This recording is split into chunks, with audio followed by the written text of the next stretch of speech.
Hey guys, my name is Philip Armand Beard. Of course, you guys know me as Wrath. If you see me in the street, you can call me Armand, or you can call me by a childhood nickname, which is Biff. This is an outpour of my story.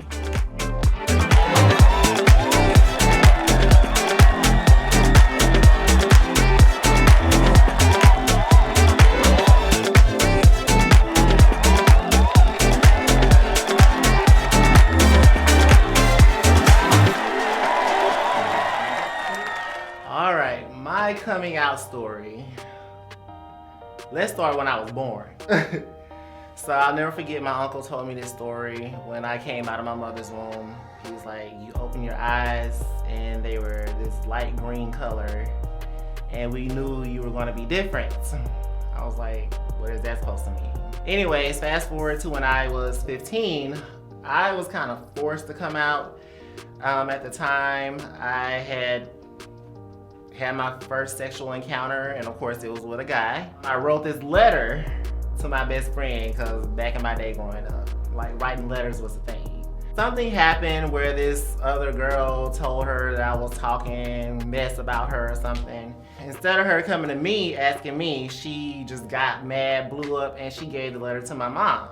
And I'll never forget, I was coming home from a track meet, and like once I got dropped off at home, I was walking into the house and my mother just had this look on her face, and I was like, hey, what's going on?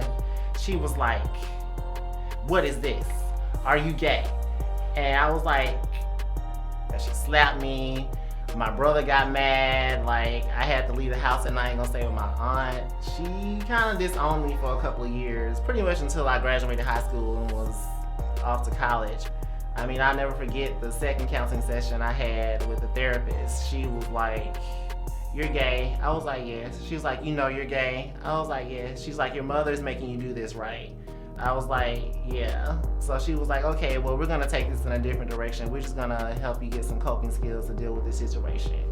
It affected me because I wasn't able to explore and get the experience. And then, of course, growing up in like a small rural town, you know, small little country boy, simple-minded. So when I started college, I started like exploring a whole lot. To this day now, me and my mother, she's come to terms with it, and our relationship has actually gotten a whole lot better over the years. Like, it actually got to the point where it got kind of weird though, because she's like, oh, Mookie, he cute, you need to go talk to him. And like, she would be out trying to scope me. I'm like, yeah, Mom, I'm good on that front. I can get my own date and everything, you know, I don't need your help. What got me into the entertainment industry is when, of course, I was out of my mother's house, and like I say, I didn't get the chance to, you know, explore my freedom. So when I got that first taste of freedom, it was just like, ooh, I'm about to do this and do that. I've always been like a sexual being because, you know, even growing up, when I would sneak out with guys, they'd be like, oh, you got a nice size on you, or you cute, and you this and you that. So I was like, huh, let me show the world. My first professional scene, finally, that was 2013, November.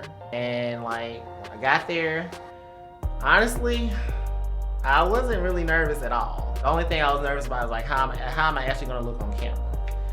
But like I say, I wasn't nervous about the whole act of sexual things. And then, like I say, when he got there, the chemistry was just great. So it just flowed very well. Like, it was definitely well received. It was with addiction.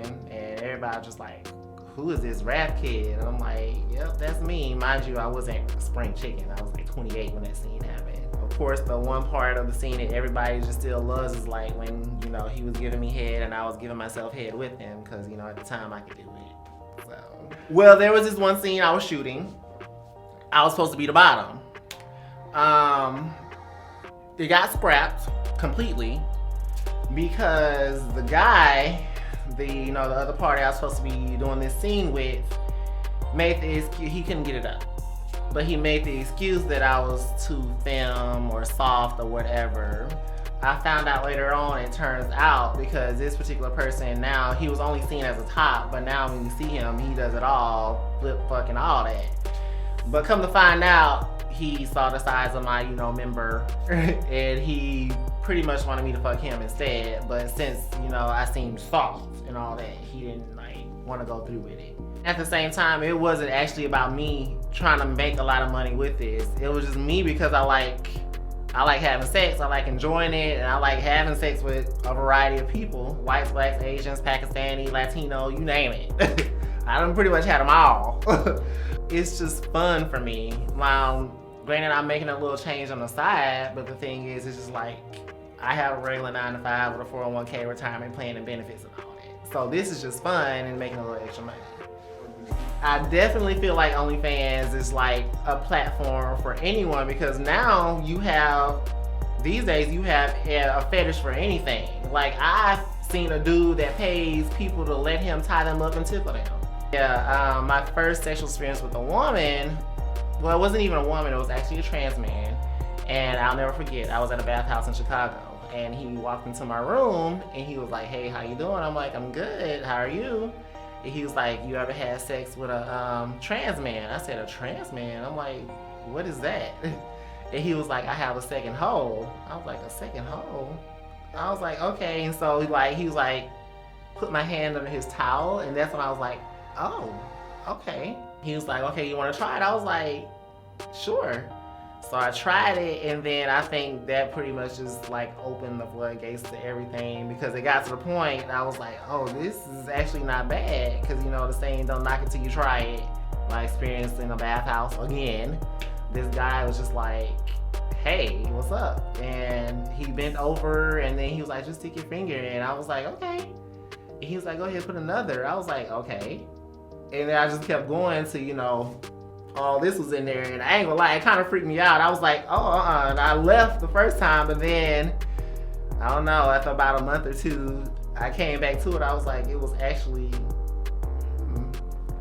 Because I'm sure people have tried to box you in, so... Yeah. So talk about like I say, to me, like, sex is supposed to be enjoyable.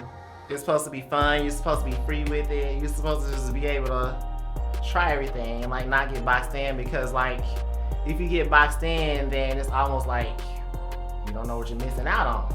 I'm to a point where I think I'm almost ready to stop. The name came about was actually from one of my favorite anime shows, Full Metal Alchemist. He was one of the homunculi created by, you know, performing the ultimate taboo, which is human transmutation.